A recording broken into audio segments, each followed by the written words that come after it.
Breaking news.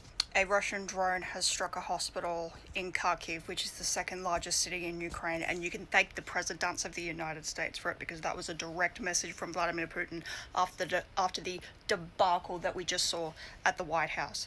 So Putin took advantage of that, realized that he is now invincible, and hit a hospital in Kharkiv.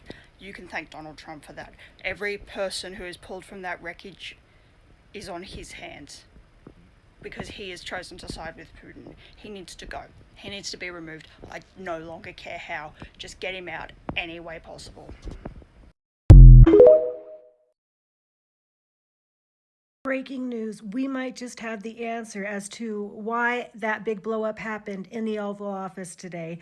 Let me go over the timeline that I just found, okay? February 21st, Defense Secretary Pete Hegseth orders Cyber Command to halt all planning against Russia. No cyber attacks, no prep work, nothing. This is quiet at first, just internal orders. Then, February 24th, 4 days ago, newspapers like The Record break the story. 4 days ago from today.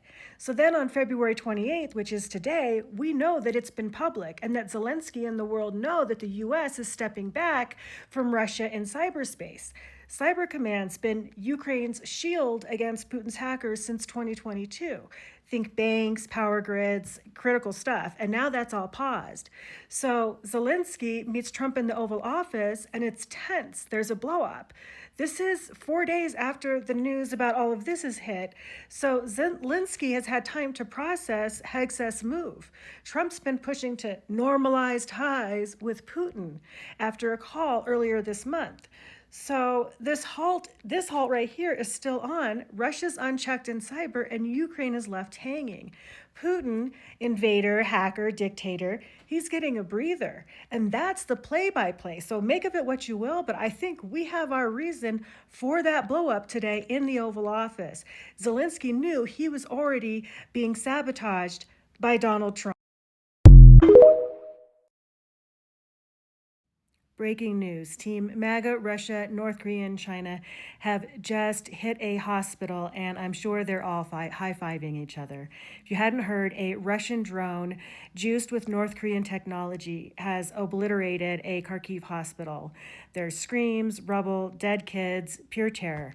Hours earlier, Trump and J.D. Vance shred Zelensky in the Oval Office, snarling that he's, quote, disrespectful for fighting Putin's war machine.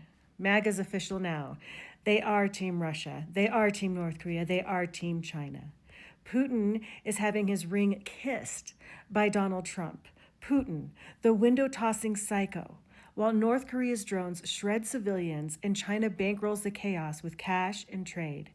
Ukraine's begging, bleeding, on its knees, and MAGA's like, screw 'em, dictators rule. These patriots? Vile, gutless cowards like Bone Spurs McGee, their leader. They've ditched freedom for the tyrant trifecta: Russia, North Korea, China.